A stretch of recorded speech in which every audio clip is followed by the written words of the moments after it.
माता की, नर्मदा मैया की,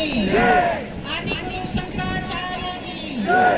यहाँ के समस्त संत जनों की। आज हमारे बीच में नगर पालिका के सम्मानीय यशस्वी अध्यक्ष आदरणीय विनोद कुशवाहा जी हमारे इस कार्यक्रम में, जिन्होंने इस गुरुकुल परंपरा को हमारे सभी क्षेत्र में जिन्होंने प्रकाश देने वाले ऐसे हमारे इस संस्था के आचार्य परम श्रद्धेय आदरणीय भीमदेव जी, हमारे उड़ीसा से आए ऐसे गुरुकुल परंपरा को जिन्होंने गांव-गांव तक पहुंचाने वाले ऐसे परम श्रद्धेय आदरणीय आचार्य मनु जी, हमारे तेलंगाना से आए ऐसे परम श्रद्धेय आचार्य आदरणीय वेदपाल जी, हमारे महाराष्ट्र से आए ऐसे आचार्य आदरणीय सत्येंद्र जी,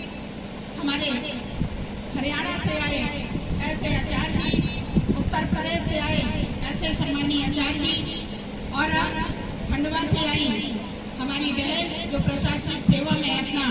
सेवा दे रहे ऐसे प्रियंका जी, हमारी मैडम ध्रुवे जी, और जिन्होंने इस आचार्य परंपरा को और इस संस्था में जिन्होंने हमेशा अपना अमूल्य योगदान दे रहे ऐसे मेरे बड़े भाई आदरणीय पूरन ठाकुर जी, आदरणीय अजय जैन जी, आदरणीय चौरसिया जी, आदरणीय ध्रुवे जी, और यहाँ उपस्थित ऐसे हमारे नीचे बैठे सभी प्रशिक्षण देने वाले ऐसे हमारे परिषद छात्रगण, और यहाँ नीचे बैठे वाले ऐसे हमारे सभी आचार्यगण और शहर के सभी सामान्य गणमान्य नागरिकगण, और यहाँ उपस्थित ऐसे जिन्होंने अपने बच्चों को इस गुरुकुल की परंपरा में जोड़ करके रखने वाले ऐसे सभी बच्चों के पालकगण, और यहाँ उपस्थित हमारे ऐसे प्यारे बच्चों, आप सब लोगों को दोनों हाथ जोड़ करके नमन करती हूँ, और हमारे गुरुजनों के लिए चाहूँगी जोरदार ताली बजाते भाइयों कि चूंकि ये पूरा क्षेत्र महाकौशल आदिवासी जनजाति क्षेत्र है, और चूंकि हमारी मंशा थी, हमारी शक्ति सोच थी कि हमारे क्षेत्र में ऐसा एक गुरुकुल चले, और ये हमारा सौभाग्य है कि 2 साल पहले जब हमारे आचार्य भीमदेव जी यहाँ पे आए थे तो हम सबसे पहले आकर के और हमारे शहर के गणमान्य नागरिक यहाँ आकर के हम लोगों ने कहा कि आपको चिंता करने की जरूरत नहीं है, यदि यहाँ पे कोई दिक्कत आ रही है तो हम सबसे पहले खड़े होंगे, आपको परेशान होने की जरूरत नहीं है। और यदि कोई आकर के कहते हैं या प्रशासन की तरफ से या कोई अधर्मी व्यक्ति यदि आपको किसी भी प्रकार के कोई तंग करते हैं तो सबसे पहले आप लोग फोन लगाना, हम सब लोग खड़े होंगे। और आज वो सौभाग्य के रूप में जिस तरीके से एक मंडला और मां नर्मदा के पवित्र नगरी में जिस तरीके से आदरणीय आचार्य भीमदेव जी ने अपने पूरी टीम के साथ जितने भाइयों के साथ उन्होंने लगातार काम किया, और 2 साल में उन्होंने जिस तरीके से एक प्रैक्टिकली अपने सामने यहाँ पे दिया, मैं वाकई में आपको पूरे जिले वासियों की ओर से, पूरे महाकौशल की ओर से आपको कोटि कोटि नमन करती हूँ, धन्यवाद देती हूँ कि आपने बहुत अच्छा शिक्षा हमारे एक कम समय में हमारे बच्चों को दे रहे हैं। जिस तरीके से हमारे पूर्व वक्तागण कह रहे थे कि हरियाणा के भाई बहने का योगदान मैं देख पा रही हूँ कि पिछले बार में जब हम लोग आए थे और यहाँ पे गौशाला का उद्घाटन हो रहा था, उस समय में भी वहाँ से भी हमारे आचार्य जी लोग और हमारे वहाँ पे ऐसे गौ प्रेमी सब लोग यहाँ पे आए थे, और अच्छी संख्या में उपस्थित होकर के, और आदरणीय सांसद जी, मंत्री जी और हमारे पूरे जनप्रतिनिधि यहाँ उपस्थित हुए थे, और गौशाला का भी उद्घाटन बहुत धूमधाम से हम लोग यहाँ पे किए थे। मुझे आज यहाँ पे देख करके बहुत प्रसन्नता हो रही है कि जब पिछले बार हम आए थे तो उस समय में हमारी संख्या कम थी, और आज मुझे 2 साल में मैं देख पा रही हूँ, ऐसा महसूस कर पा रही हूँ कि वही महिला है जहाँ पे हम लोग लोगों के पास जा करके उनसे निवेदन कर रहे थे, और आज लोग समझने लगे गुरुकुल का अर्थ को। और आज जब पेरेंट्स यहाँ पे बड़ी संख्या में उपस्थित हुए हैं, मैं उनको भी बहुत धन्यवाद देती हूँ कि आप लोगों ने इस परंपरा से जुड़ करके, हमारी सनातन परंपरा से जुड़ करके, और आज गुरुकुल के विद्या को आज जोड़ करके आप लोग लोगों ने अपने बच्चों को यहाँ पे भेजा है, मैं आप सबको नमन करती हूँ, बहुत धन्यवाद देती हूँ और विश्वास दिलाती हूँ कि इस मंच के माध्यम से आज गुरुकुल की इस परंपरा को बरकरार रखने के लिए और हमारे दूर दूर से प्रांत से आए हमारे सभी ऐसे आचार्यगण आए हैं। मैं चाहूंगी हमारे आचार्य भीमदेव जी के माध्यम से सबसे अच्छा गुरुकुल यदि कहीं का होगा तो वो मंडला जिला का होगा, ये मैं आप लोगों को विश्वास दिलाती हूँ। और जिस तरीके से अभी हमारे महाराष्ट्र के आचार्य जी कह रहे थे कि आप गुरुकुल को आपका यहाँ पे क्या ले गोद ले लें, ये तो हमारा गोद वाला जिला ही है। और जिस तरीके से यदि गोद लेना होगा तो हम आचार्य भीमदेव जी से मैं विश्वास दिलाती हूँ कि इस परंपरा को चलाने के लिए किसी भी प्रकार का कोई भी सहयोग होगा उसको आगे बढ़ करके हम लोग काम करेंगे, ये बताने की जरूरत नहीं है। जिस तरीके से जनजातीय जिला है, मुझे बहुत प्रसन्नता हुई कि एक आशीष गरीब परिवार का लड़का आशीष जी यहाँ पे आकर के छोटा सा बच्चा 7-8 साल का बच्चा जिस तरीके से वो अभी वेदों के उच्चारण कर रहे थे, मैं उनको उनके सभी बच्चों के उज्जवल भविष्य की कामना करती हूँ। और जिस उद्देश्य के साथ आप लोगों ने ये गुरुकुल विद्या का ऐसा विद्यालय खोला है उसमें आप सब लोग दिनों दिन आगे बढ़े, ये मैं आप लोगों को विश्वास दिलाती हूँ। मुझे बहुत प्रसन्नता हुई कि जिस तरीके से इस गुरुकुल विद्यालय के माध्यम से चाहे प्रभु श्री राम हो, हमारी प्रियंका भी बता रही थी, चाहे प्रभु श्री राम हो, चाहे कृष्ण हो, चाहे अलग अलग आचार्य महर्षि हो, चाहे हमारे शिवाजी हो, आज वो यही गुरुकुल विद्या के कारण जिस तरीके से आज पूरे राष्ट्र का आज उन्होंने जिस तरीके से आज सम्मान किया। और उसी तरीके से मैं अभी देख रही थी कि तलवार भाला के माध्यम से आज यहाँ पे हमारे प्यारे प्यारे बच्चे चाहे वो हरियाणा से हो, बिहार से हो, उत्तर प्रदेश से हो, छत्तीसगढ़ से हो, मध्य प्रदेश से हो, महाराष्ट्र से हो, उन बच्चों के हाथों में मैं जब तलवारबाजी देख रही थी तो वीर शिवाजी को याद कर रही थी। और जिस तरीके से आज हमारे बच्चे जो आज के बच्चे निकल के वो भविष्य है, यदि हमको राष्ट्र की सेवा करना है तो इस माध्यम से भी करना चाहिए, ऐसा मैं मानती हूँ। और सभी पेरेंट्स से सबसे प्रार्थना करती हूँ कि आप लोग अपने बच्चों को तो भेजा है, अपने अपने नात रिश्तेदारों को भी इस गुरुकुल के महत्व के बारे में आप लोग बताएं ताकि आप लोग जहाँ पढ़ाना चाहते हैं वहाँ पढ़ाएं। पर साल में 3 बार एक कार्यक्रम होते हैं, एक हमारे ग्रीष्म ऋतु में जो हमारे बच्चे जिन विद्यालय में पढ़ते हैं जब उनकी छुट्टी होती है तो 7-8 दिन के लिए हमको इस गुरुकुल में जरूर दाखिल करना चाहिए, ऐसा मैं करती हूँ। एक सेवक के नाते मैं आप लोगों को विश्वास दिलाती हूँ कि जो भी मंच मिलेगा उस मंच के माध्यम से हम जरूर आग्रह करेंगे कि आप लोग अपने बच्चों को ग्रीष्म ऋतु में आप लोग अपने गुरुकुल में यहाँ पे जलहरी घाट में भेजें ताकि आपके बच्चों को भी संस्कार मिले और इस राष्ट्र के हित में ये काम कर पाए, ऐसा मैं जरूर कहना चाहूंगी। एक विनती और कहना चाहूंगी, यदि हम लोग गुरुकुल के इस मंच में खड़े होकर के यदि हमारे भाई बहने यदि जो भी भाषण दें तो वो जरूर अपने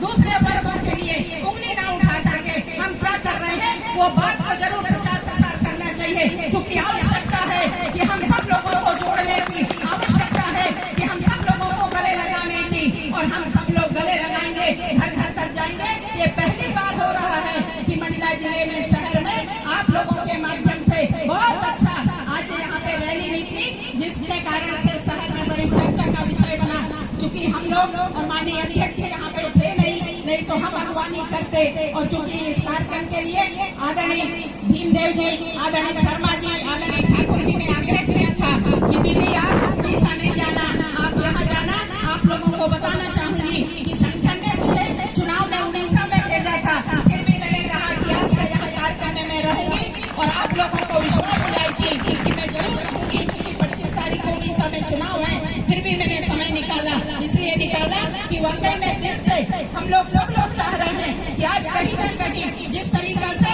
सनातन को बचाना है, तो जिस तरीका से यहाँ पे अंग्रेजों का समय आया, मुगलों का समय आया और हमारी सनातन परंपरा थी वो चौपट हुआ और पश्चात को ला करके आज भारत में जिस तरीका से फंसा गया और आज उसको खत्म करना है और आज हमारी सनातन गुरुकुल को आज हमको गाँव-गाँव तक लाना है, तो ये बिल्कुल बहुत जरूरी है। आप जैसे आचार्यों का आज समाज में जिस तरीके से मार्गदर्शन मिलेगा तो मैं मानती हूँ कि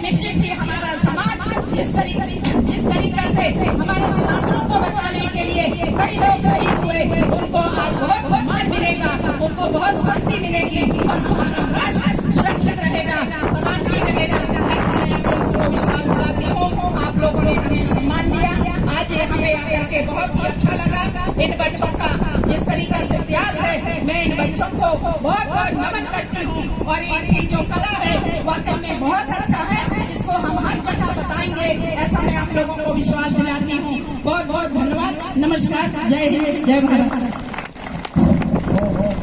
बहुत बहुत धन्यवाद आदरणीय माननीय विधायिका जी का, जिन्होंने हमें बड़े आश्वासन दिए एवं गुरुकुल को संभालने का ये बीड़ा उठाया है।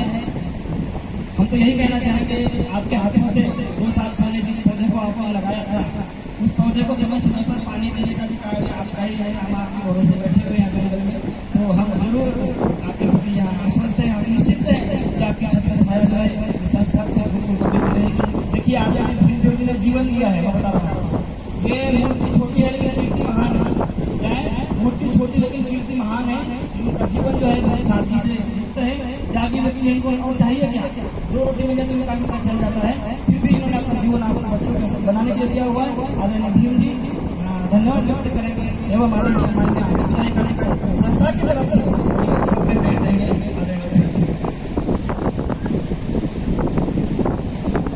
माननीय संपत्ति मंत्री विधायिका तो बता रहे बहन जी, वास्तविकता है जब वीडियो प्रारंभ करे तो नहीं आ रही थी। यहाँ तक बता देता हूँ, वीडियो पड़ी हुई है कि यहाँ के कुछ लोग क्षेत्र के लोग जो सनातन को नहीं जानते, धर्म को नहीं जानते, तो कुछ लोग जन सुनवाई में जाकर कहा कि हमारे आश्रम गाँव में कोई आतंकवादी लोग आ गए हैं और यहाँ पर दुनिया भर की बातें सिखा रहे हैं। हमें कोई मतलब नहीं गुरुकुल से क्या मतलब है, हम नहीं जानते गुरु परंपरा क्या होती है। ऐसी समस्या नहीं, कोई समस्या आई तो मैंने बहन जी को मैंने बताया। हमारे अजय शर्मा जी बैठे हैं, उनके माध्यम से पूर्ण ठाकुर जी हैं और अन्य व्यक्तियों के द्वारा मैंने सूचित किया कि ये हम परंपरा हमारी पुरानी परंपरा है। आपने रामायण में सुना है, आपने और शास्त्रों में सुना है, उनकी चर्चा सुनी है कि वास्तविक में क्या होते हैं। आपने देखा है कि भगवान राम गुरुकुल में कैसे पढ़े हैं, कैसे तपस्या करी है, कैसे जंगल में जाते थे, कैसे वेद शास्त्र को पढ़ते थे और किस प्रकार से उन्होंने शास्त्रों का अध्ययन करके आज देश देशांतर में उनकी ख्याति फैली हुई है। ऐसा कोई भारत का इतिहास नहीं है कि 14 वर्ष तक खड़ाओं ने राज किया हो, वो भारत का इतिहास है। आज की जो खड़ाओं ने राज किया है, ये परंपरा कहाँ की निकली है, वो गुरुकुल परंपरा है, गुरुकुल परंपरा है, जिसके कारण हमारा देश विश्व गुरु था, विश्व गुरु बनेगा, वो पुनः गुरुकुल को लौटना पड़ेगा। मैं आप सभी आगंतुक महानुभावों का धन्यवाद करता हूँ, निरंतर सहयोग बनाए हुए हैं। कोई मासिक सहयोग करता है, कोई अपना धर्मांतर धन से सहयोग करता है, तो मैं बहन जी का हृदय से धन्यवाद करता हूँ। निरंतर हमारा सहयोग बनाई हुई है और शुरू में समस्या बड़ी बैठ के ध्यान से सुनी क्या जो भी समस्या है मैं समाधान करने का प्रयास करूँगी और आज वो समस्या सारी समाधान हुई और आज गुरुकुल की ख्याति महिला क्षेत्र की ख्याति दूर तक फैली। आपको बता दूं कि वर्ण में भी प्रतियोगिता हुई थी हरियाणा में, वो वर्ण के ब्रह्मचारी वहाँ विद्यार्थी पहुँचे थे। मंडला क्षेत्र के विद्यार्थी ने प्रथम स्थान प्राप्त किया था अष्टदेश में। अमेरिका से बच्चे आए थे, परंतु सबको पछाड़ते हुए यहाँ मंडला क्षेत्र के विद्यार्थी ने नाम गौरवान्वित किया मंडला क्षेत्र का। मैं इसका श्रेय माननीय संपत्ति मंत्री जी को आ जाता है, जिन्होंने ये आश्वस्त कार्यक्रम बढ़ाया और आज इसका मंडला क्षेत्र का बन में आज गया है। तो मैं पुनः धन्यवाद करता हूँ और हमारे सदस्य को संबोधन करता हूँ कि वो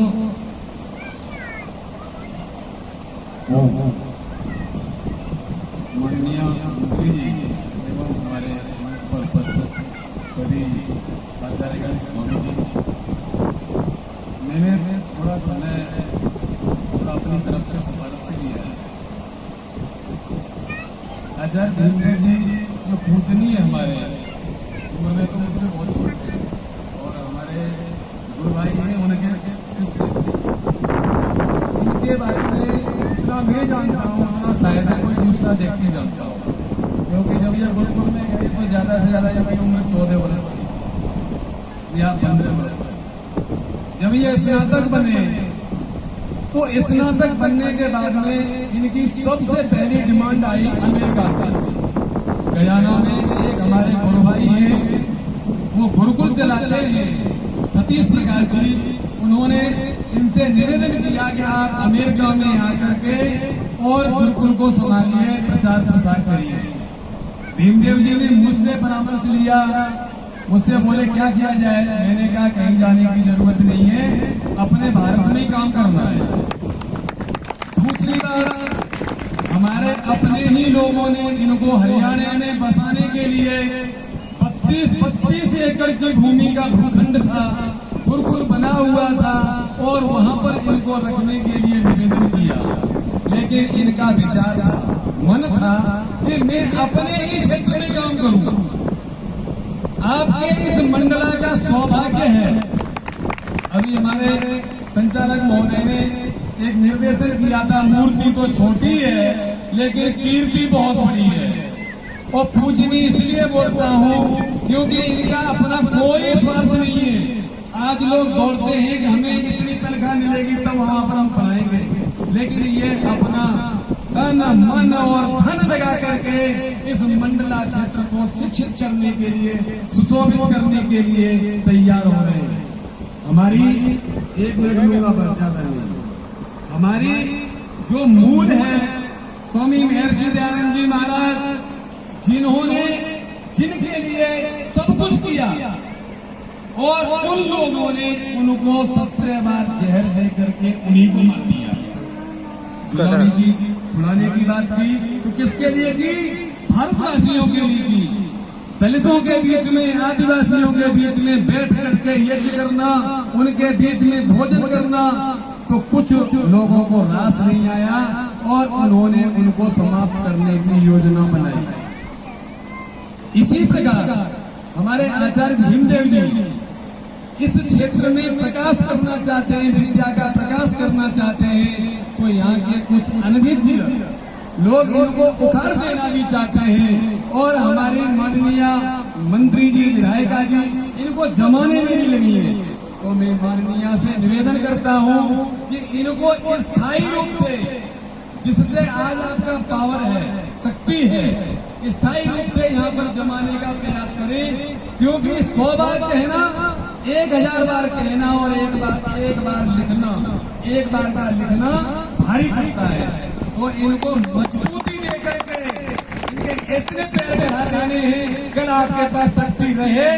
या न रहे, पर भीमदेव जी यही कर रहे हैं। मेरा शब्दों से यही निवेदन है।